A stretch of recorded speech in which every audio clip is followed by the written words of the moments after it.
Ladies and gentlemen, it is my great honor to introduce Katerina Cizek, an esteemed figure in the international media landscape, who brings with her over 25 years of experience in documentary making, writing, producing, and leading collective processes. I have always been a great admirer of Kat. We met over 20 years ago in 2002, where we were honored to have her as a participant as one of our first Korsakow workshops at ITFA in Amsterdam. I remember that she dropped in and out of our 5-day workshop as she was a star on the festival, presenting her film Seeing is Believing, Handicaps, Human Rights and the News, that she co-directed with Peter Wintonic. Kat Cizek is a Peabody and Emmy Award-winning documentarian who has made an incredible impact, pushing the boundaries of what is possible with collective processes and emergent technologies. Katerina is the co-founder, executive producer, and artistic director of the co-creation studio at MIT Open Doc Lab, where she spearheads innovative projects at the intersection of art, journalism, documentary, and technology. Together with William Oricchio, she was a leading author of Collective Wisdom, a book that had 12 co-authors and which was published by MIT Press last year. Prior to her work at MIT, Kat spent over a decade as a documentary director at the National Film Board of Canada, where she transformed the organization into a world leader in digital storytelling. Her projects High Rise and Filmmaker in Residence received international acclaim and recognition. We are privileged to have Kat Cizek as a keynote speaker today, and we look forward to hearing her insights on the future of media, collective processes, and emergent technologies. Kat was supposed to be here. That couldn't happen. Now we have her live from Toronto, and Kat, the stage is yours. Thank you so much, Florian. You said that would be short, the introduction. That was a very, very generous introduction, and I'm so happy to see you again, Florian. We've certainly, our work and our ideas have intersected over 20 years back, starting in 2002, in those heady days in Amsterdam with your beautiful Korsakow workshop. So thank you so much, Florian. And I know that there's a few friends and colleagues in the audience, so I say hello to Jimmy from NFB and Judith from IDOCS, and I'm sure many more. So it's really a great, great pleasure to be with you as the sun rises here in snowy Toronto, Canada. Today I'll talk about a collective wisdom, as Florian mentioned, the book that we've been in reflection with for many years at the studio, as well as this notion of spatial narrative. I'm coming to you from Co-Creation Studio, which is a virtual studio at the MIT Open Documentary Lab. We've been around as a studio for about 6 years now, and the lab around for about 12. And I'm going to start with a quote from Lee Maracle. Where do you begin telling someone their world is not the only one? Today I'm going to go through 3 chapters of my life. I'm going to talk about High Rise, which was a project, a 7-year-long project at the National Film Board of Canada. I'm going to talk about the Collective Wisdom book, and then I'm going to give a few insights into our current project at the studio called Worlding. High Rise was a 7-year project, and it really had quite an international ecosystem, I would say, of partnerships and a reach. It was a really beautiful, iterative project spanning many different sectors, different points of view, and different kinds of projects. Each project, it was a series, I guess, of works, but one of our mottos was to never make the same project twice. So each project really was very different from the last. There were 5 main projects listed here, and they were co-created with the residents of high-rise buildings, architects, urban planners, placemakers, scholars, and technologists. I'm going to walk through a few of them. We were mandated, Jerry Flaheim, the senior producer, and I, to play with form, so new approaches to the form itself, digital, interactive, and nonlinear, as well as new approaches to content, collaborative, iterative, and community-based. We started off in a high-rise in Toronto, in the inner suburbs of Toronto. Here are 6 residents that we met with weekly to get a better understanding of what it was like to live in one of the over 1,000 mid-century high-rises in the suburbs encircling the city of Toronto. And out of that came the 1,000th tower and then eventually 1 millionth tower. We started by doing a lot of photo blogging, asking residents to share with us their point of view through stories matched with photographs. And that was presented downtown at City Hall. Here's the mayor of Toronto, David Miller, at the time. This was a time of great optimism in our city, which is really lacking today. But this was the first time that many of the residents of the high-rise building, living about 16 kilometers from downtown, had ever been at City Hall. And they were there to share their stories of their lives with the people planning the city. Yeah, the audience of about 350 folks was filled with civil servants, with policymakers, with planners, with heads of design schools. It was quite a phenomenal event. Out of that came 1 millionth tower. We asked the architects in turn to go up to the high-rise on a weekly basis and join our group in order to reimagine the space around the high-rises, which were quite bleak and really inhumane, I would say almost, to imagine what it could be like if the space was reanimated.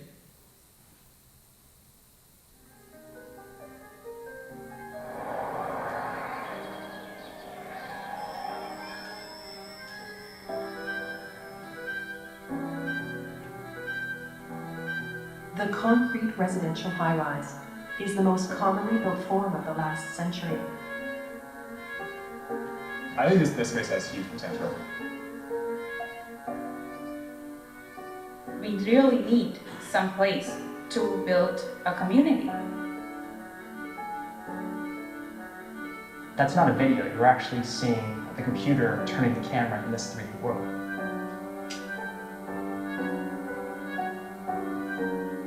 We're just trying to make a photo come alive, to say like, this space is alive. As we say that the whole world is connected now, our world around in the neighborhood will be connected.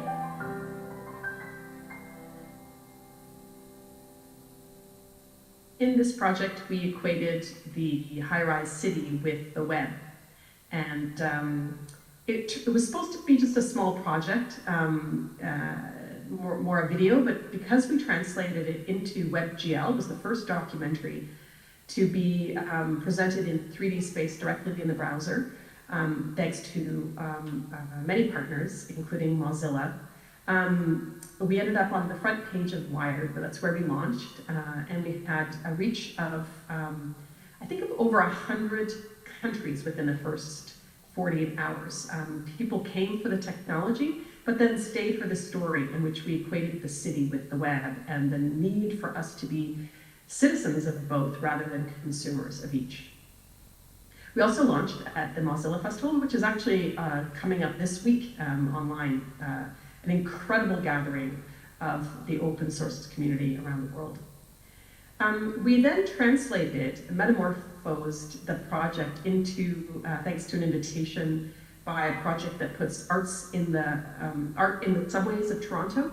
We created a huge billboard campaign to try and communicate to Torontonians that these spaces that are considered derelict and neglected and even dangerous could actually, with the vision of the folks living inside, could actually be incredibly thriving, wonderful places.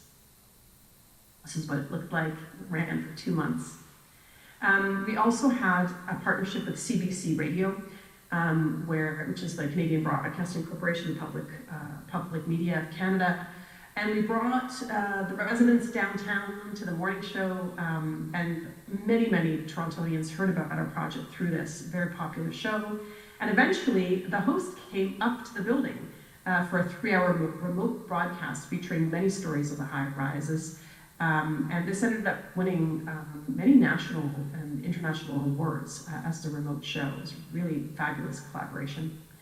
The remix and the collaboration of 1 Millionth Tower was unique in the sense that we remixed. So we as documentarians worked with residents, then we partnered them with architects, then we partnered the architects with animators, and then we partnered the animators with web developers, and we had a very, very big user tester workflow. It was a very particular type of collaboration flowchart. Another project from the High Rise collection is Out My Window.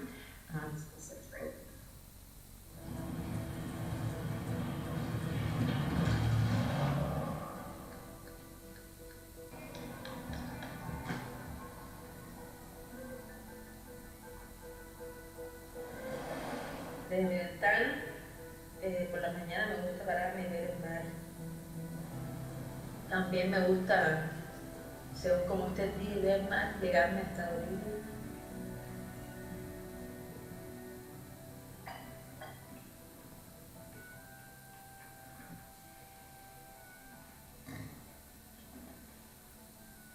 Ja. Det är tryck igen.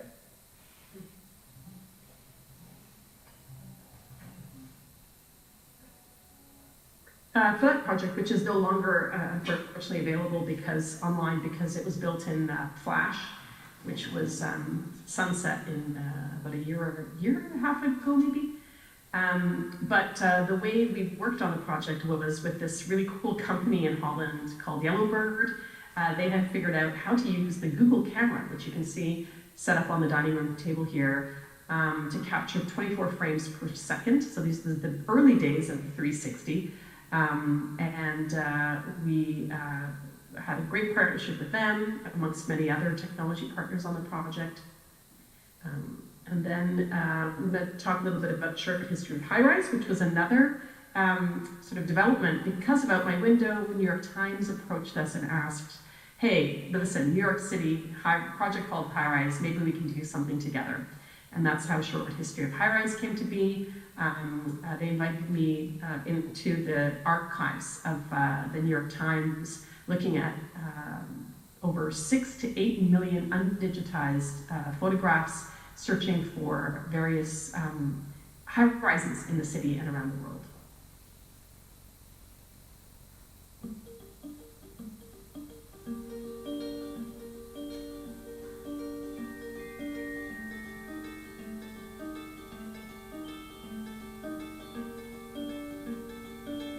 Not so very long ago, though the city of New York was still young, from the land beside Central Park a new sort of building sprung.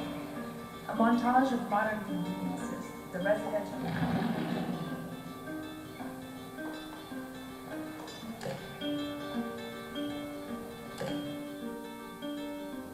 How did the publicly subsidized high-rise building go then, from solving the problems of the 20th century to being East and West Europe were in competition to sort of to be seen to provide the best possible way for their city.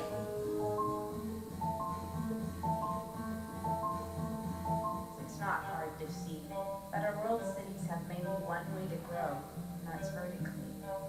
For a century, high rises were made of concrete and steel. Now urban jungles are made of glass. What do they use?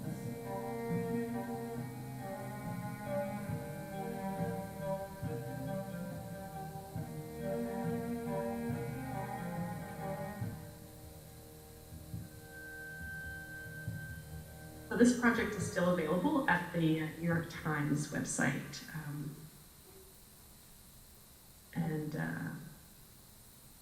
I'm going to just end with the High Rise chapter showing you a little bit of Universe Within, which was the last project at High Rise. There was a partnership between many scholars, in particular at University of Toronto, and design companies and the MIT Open Documentary Lab. This is how, as a visiting artist, I came to know the lab with this project. And then I ended up staying there. So this is what it looked like.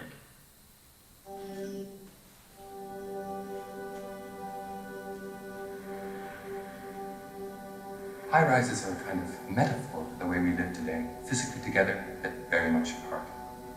You shut the door to your apartment and connect to the world through the internet. In my apartment, I have a laptop, my iPhone, a table, and 3 chairs. Sometimes I picture the internet as a spider web and all these little bugs trying to get out. So again, using some fiction elements, documentary elements, WebGL, and a lot of research behind this project around the notion of citizenship of the web and citizenship of these high-rises in a transnational context. We premiered the piece as a live presentation with a live host here, Misha Luberman, at Hot Docs, with a live band. So we took away the soundtrack and created it with participation from the audience as well. High-Rise had a phenomenal range of partnerships which really made the work possible, everything from community and academic through many different technology partners, and then of course private partnerships like ERA Architects, Random House, New York Times, and of course media, many media partnerships that haven't even been listed here. The project also eventually resulted in 2 books. One by our scholar partners called Digital Lives in the Global City, which is a collection of articles and ideas and thoughts around this notion of contexting the infrastructures of the global city. And then High-Rise, which you see on the left here, was an adaptation of the stories from the project to aimed at a young audience. It was a partnership between Firefly Books and the National Film Board of Canada. It was a wonderful book. And speaking of books, one of the main projects, as I said, when I moved over to the co-creation studio at MIT Open Documentary Lab, we co-founded it about 6 years ago, one of the early tasks was to write a field study, which eventually turned into a book that was published just last November, and had some pretty amazing support, including Ai Weiwei, who talked about how it provides us with a utopian possibility.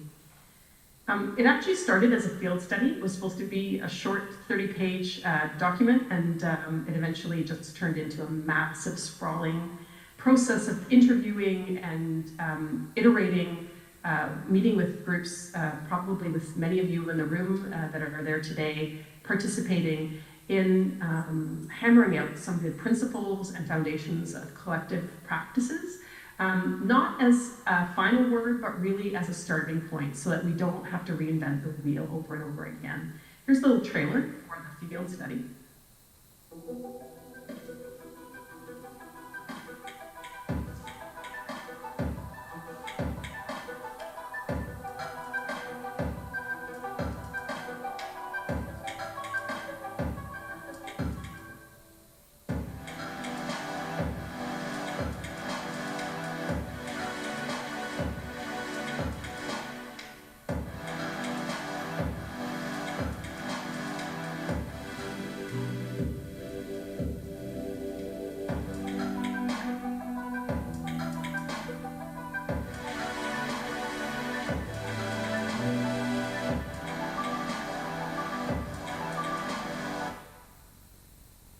So we interviewed over 100 people individually, and then once we assembled some of our key analyses, we met with over 6, maybe 7 groups around festivals in Europe and North America to bring back some of that analysis to group discussions, which further shaped the project.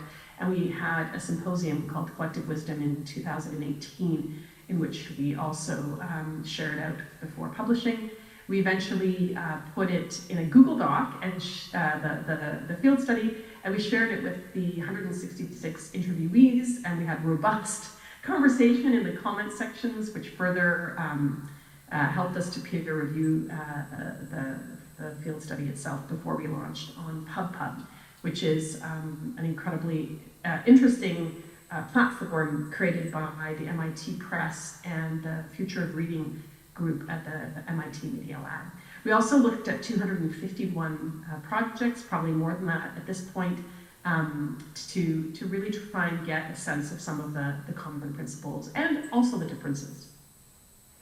As Florian mentioned, there's two authors, myself and Dr. William Uricchio, the founder of the Open Documentary Lab, along with 12 esteemed colleagues who contributed as co-authors, including Detroit Narrative Agency, whom you can see as a group in the large bubble in the center.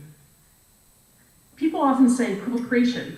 What do you mean? And we're quite broad about it in the sense that we're simply talking about alternatives to the single author model. We are not calling for the death of the author or authorship. We're simply saying that there are many other ways to create and that are often subsumed by this notion that there can be only one author. So we argued that many projects that are attributed as single authored works are in fact quite collective. We also argue that there's just much co-creation happening in the margins of our work, and we're just trying to lift it up and articulate it in order to better understand how work is made, how to fund it, and how to be more democratic about creation. We argue that, in fact, it's a very ancient process. It precedes the single author model, which has only, we argue, been around for a few hundred years, as opposed to these collective practices that have been around for thousands of years. We also examine how the digital age that we're in, the algorithmic age, has also given us affordances and the urgency and the need to work in collective ways. In the book, we identify three broad categories, types of co-creation. The first is within community, whether that's in real life, in person, in particular geographic locations, or online, which is more decentralized, distributed, but using the internet, using the web as its platform to connect community, or across disciplines, cross-disciplinary, beyond disciplinary, even anti-disciplinary approaches, as well as across sectors and organizations. For example, the work that we did at the National Film Board of Canada with the New York Times was very co-creative on an institutional level. At the time, these two legacy media institutions, one a film agency of the Government of Canada, and the other a private news organization, really struggled actually to find ways to co-create, to work together, and we had to figure out new systems to do that. And the last category is, for us, the most speculative one, but has really, I'd say, hit the public discourse very, very hard in the last few months with artificial intelligence and ChatGPT, but in fact is a long-standing, we argue, form of co-creation, which is this relationship that humans have with larger systems, whether it be planetary systems, animal systems, plant systems, or these large technology stacks that are systems beyond the human understanding, and that we arguably co-create with, in the sense that they're not just paintbrushes or tools for our singular authorship, but rather really very much in a feedback loop of creation. So we'll give a few examples to illustrate what we mean. Within community, for example, the Folk Memory Project, which is a phenomenal project in China. It has been around for over a decade, in which a collective of documentary makers and dancers live collectively in a studio and a live-work environment in Beijing. But they work with students, and the original mission back over 10 years ago was to ask the students during the Lunar New Year, when they go back home to the villages across rural China, to animate and uplift, interview folks about the Great Famine of 1959 to 1961, which grew into a massive archive of stories that had been erased and suppressed by the state and by cultural factors in order to lift up this very, very difficult part of history with the survivors, but also to create a place for community engagement. And the project has turned into a multitude of outcomes, including feature films that have been shown and screened around the world, but also really active community communications projects within the communities themselves.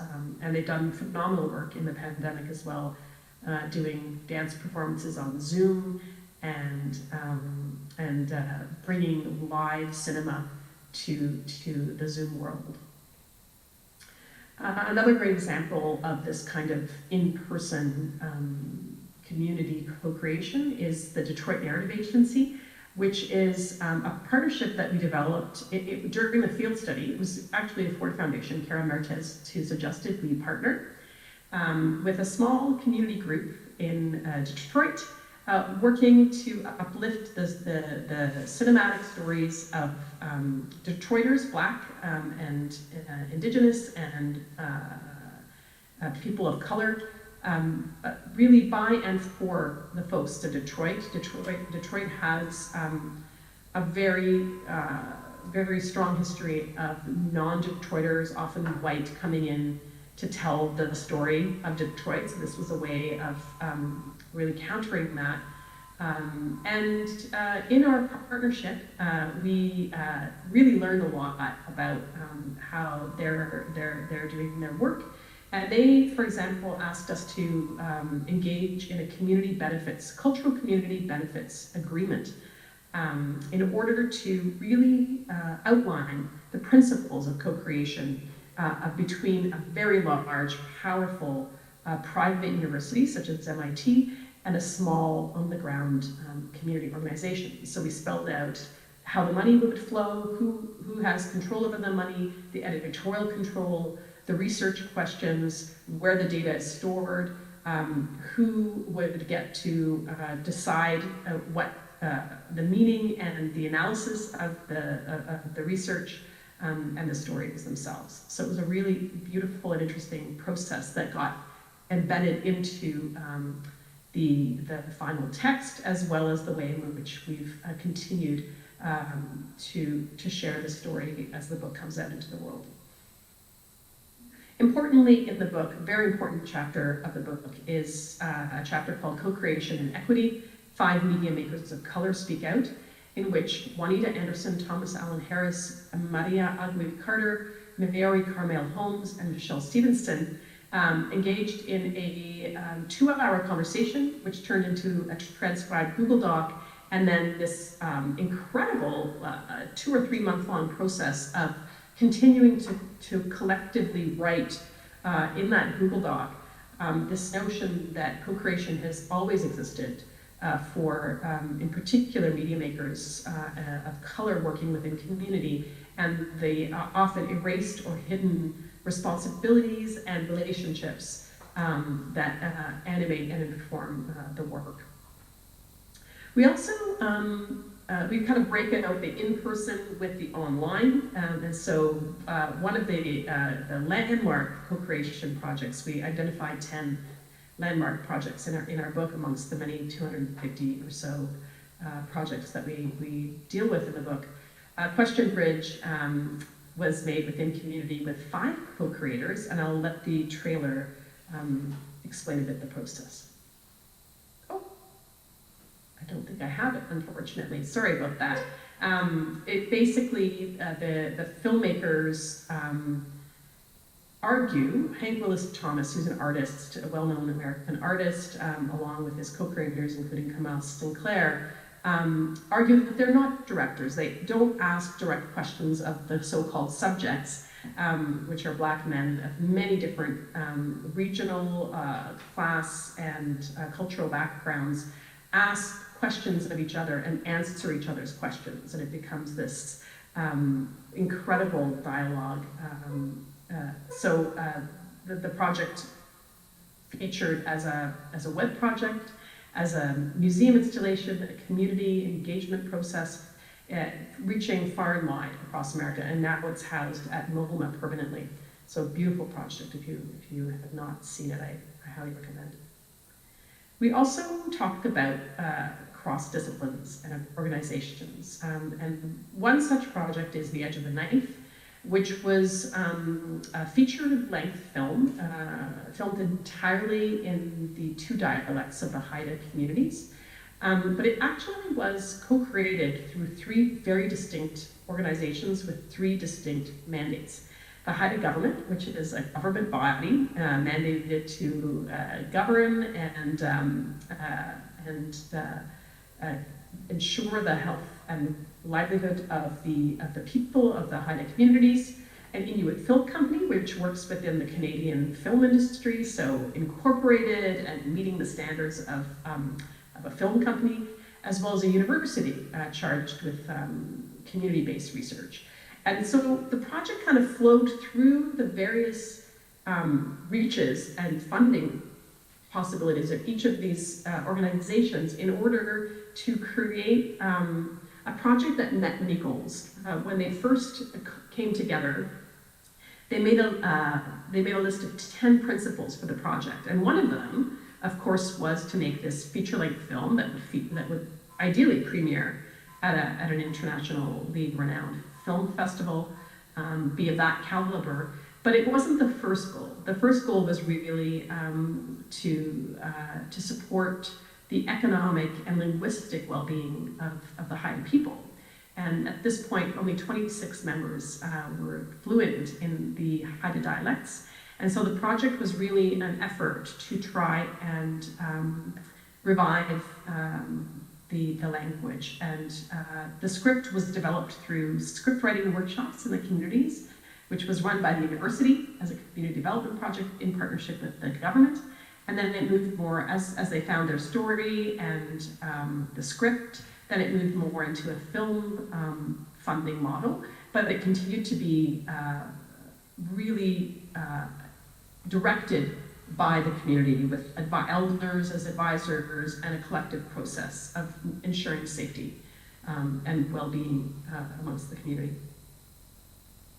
Another really important example of co-creation across organizations, especially in the journalistic world, which tends to be quite competitive historically, was the Panama Papers project, in which 107 global news organizations came together to unravel the massive data dump of the Panama Papers, including the complexity of the linguistic, cultural, political contexts of each of the countries involved in the papers that not one global news organization could ever unravel. The other really important factor was that if one of the news organizations was shut down by state forces, censored, the other organizations could continue the work and support the journalists on the ground. So it was a very, very important example of co-creation in journalism. And then this human beyond human question.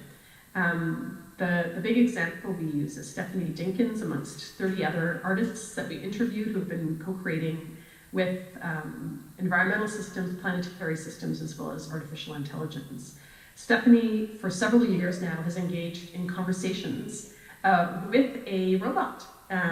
This robot created in the form of an African-American woman, but it's a bust, so there's no arms or body, it's just this head. And Stephanie actually talks a lot about the implications and the colonialist sort of framework for that choice. But I think I have a clip of them speaking.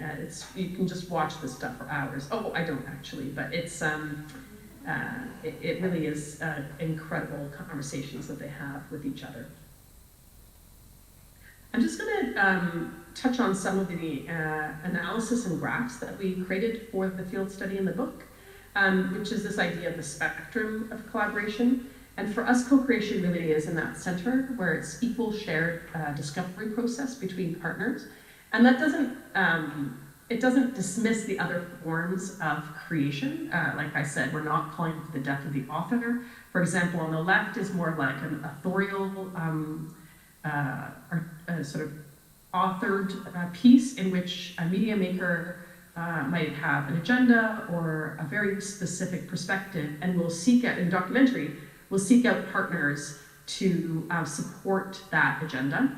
On the other side, which is also, we don't dismiss or we're not critical of, but rather just identifying it as a form where a partner might be driving the agenda. For example, a scholar may have already written a book, and then a documentarian might make a piece, a film about the book, or an NGO might have an agenda about a message or a framework, and will seek out media makers to in service of that agenda.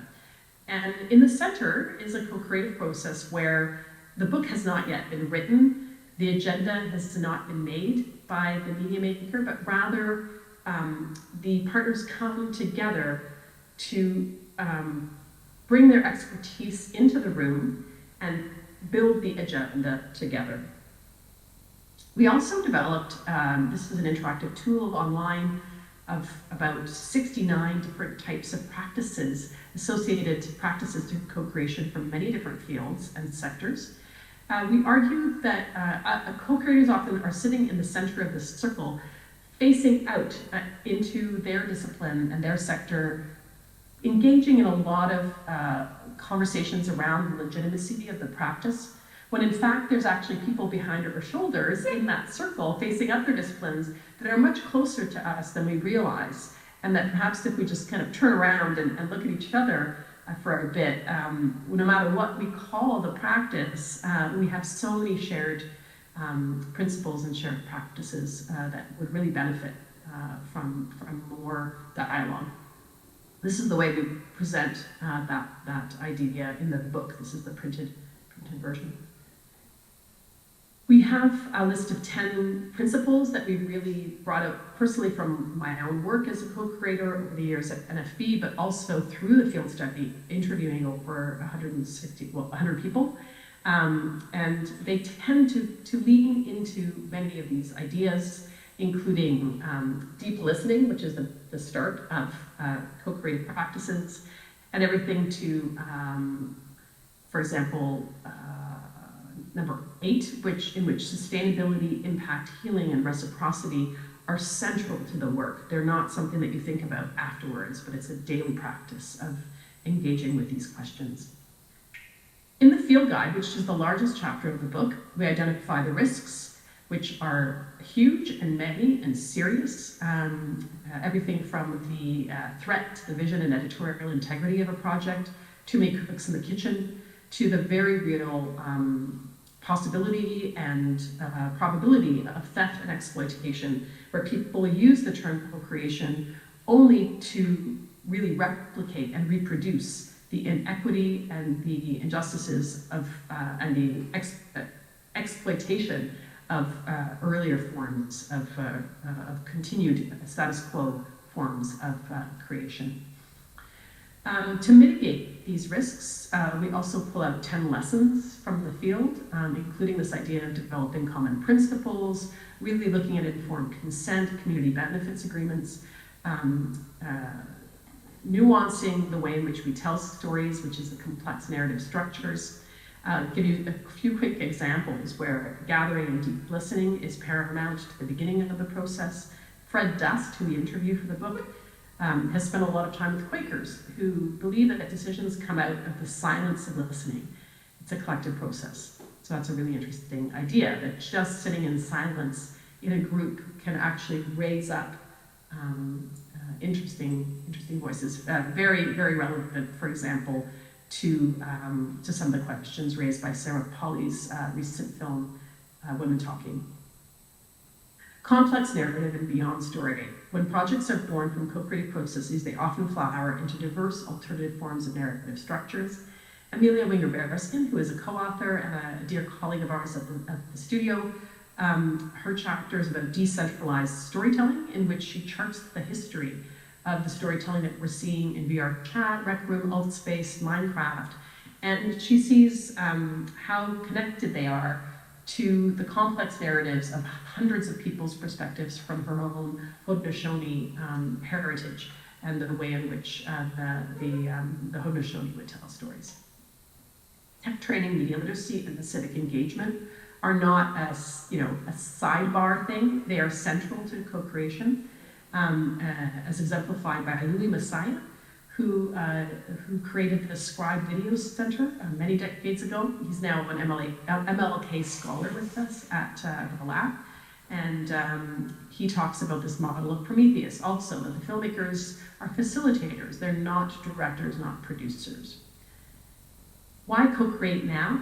It's to navigate uncharted territories. Over and over, we heard this. This is even before the pandemic, to confront power systems, lean into complex problems, deal with time differently, both deep time, but also the urgency of the crises facing us today, and the public good, civic trust in the commons, and shedding the 20th century institutions that don't serve us for our 21st century problems.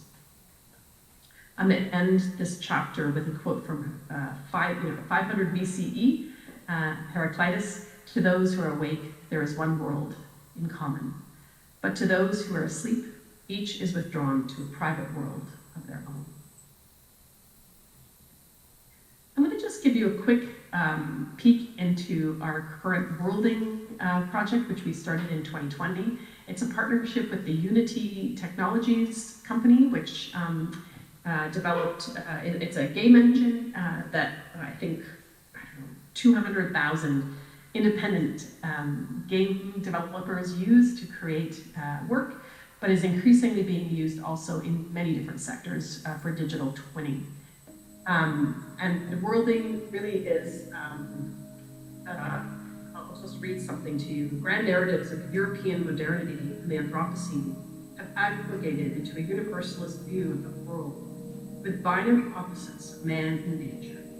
This trend in unsustainable development has exploited and erased life systems, as well as fueled climate change. Across the world, pluralistic cosmologies have been rendered destitute by this universalist model.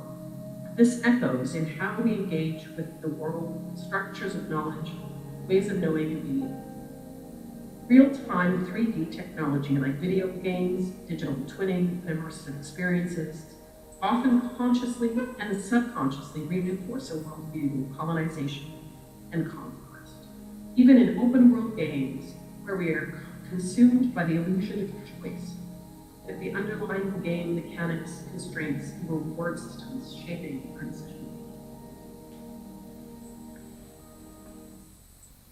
So we really sit at the intersection. At the beginning of last year, we were asking, our big research question was, does this field even exist? Somewhere between land use planning, so the people that govern and make decisions and policies over our land and our water, in the broadest sense of that, not just governments, but also placemakers, documentary, of course, game engines, this process of co-creation, and then this notion of speculative climate futures. We put out an open call, and we received 45 submissions from 7 continents, including, yes, Antarctica. Our main mission was to have teams that included a storyteller and a placemaker. So really somebody who deals with narrative or experience, and somebody who really deals with governance over land. We received an incredible array of partnerships and people from very different communities of practice. 50% were from place-based, there was a lot of art-based, speculative design, and a lot of people in education. We selected 5 teams for 23 hours of programming, all virtual. And these are the teams. There's Waves of Buffalo, which is an Indigenous-led project a place-based, site-specific project accompanying an incredible film being directed by Tasha Hubbard to re-envision the buffalo on the land. Seabreeze Box City is a story of a black, the history of a black beach town, which is being encroached upon by white gentrification, but also climate change. And then 3 other projects, including Year 2180, which is an open game that uses the digital twinning of, I think, 12 cities around the world set in the year 2180. We put these projects at the center of our curation, and we brought in 30 world-class advisors, including Forensic Architecture, Doc Society in the UK, many universities, the Chief Climate Officer at USAID. Lots of folks from Unity came in and worked with them, and of course lots of folks over at MIT, including atmospheric chemists and the game lab, lots of people. We've done more research since then, looking at this as an ecosystem and a network around the world, and we've discovered that there are many teams working in those sectors, but the storytelling, journalism, and speculative design is not often present in some of this work. So that's our role at the studio, to bring that perspective and that expertise to this community. This year, we're going to build community resources reach. We're going to have the Open Call Incubator again, but we're also going to work on that ecosystem.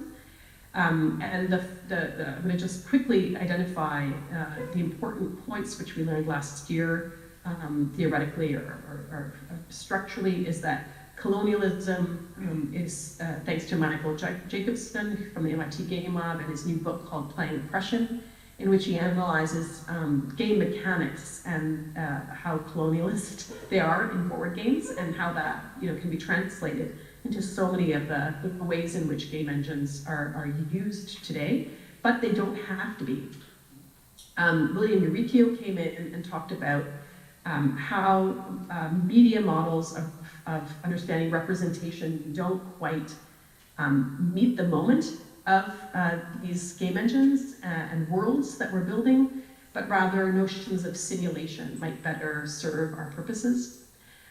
We also learned from Forensic Architecture, who I believe also spoke to your group recently, this idea of situated testimony, this idea when we bring witnesses into 3D spaces in order to elicit memory and evidence. We don't just get better evidence, we actually can get new evidence. So this idea of equating the virtual with the physical, the real world, is really producing new kinds of knowledge.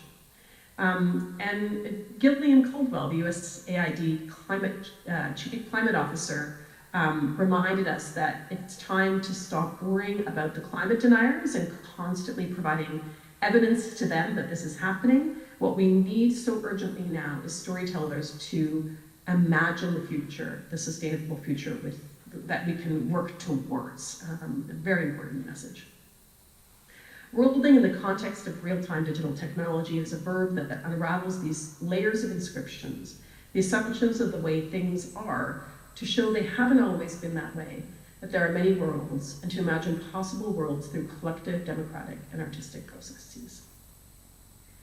That's it. I hope I've come in at 50. I think so. And I really look forward to hearing from you, engaging with you, and talking more.